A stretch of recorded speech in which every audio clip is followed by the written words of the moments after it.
వీళ్ళందరూ ప్రణిపాతం చేశారు నేల మీద పడి. సురాణం ప్రణిపాతేన ప్రసాదం కర్తుమర్హసి నలోకా ధారయిష్యంతి తవ తేజ సురోత్తమ అన్నారు. మహానుభావ, నీవు పార్వతీదేవితో కలిసి ఏకాంతంలో దివ్యక్రీడను అనుభవిస్తున్నావు. మీ ఇద్దరికి బిడ్డ పుడితే దుస్సహం, మేము తట్టుకోలేం.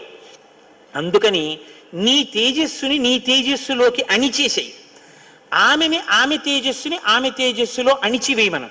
మీ ఇద్దరూ ఒకరి పట్ల ఒకరు ఇటువంటి ఆభిముఖ్యం పొందకుండా తపస్సు చేసుకుంటూ కూర్చోండి అన్నారు. బ్రాహ్మేణ తపసాయుక్తో దేవ్యా సహ తపశ్చర త్రైలోక్యహితకామార్థం తేజస్తే జసిధారయా. తేజస్సుని తేజస్సులో అణిచేసి ఇద్దరూ తపస్సు చేసుకోండి అన్నారు. ఎంత అక్కర్లేని విషయం అంటే ఇది. అంటే ఆయన అన్నాడు, తండ్రితనం అండి, తప్పకుండా మీకు అలా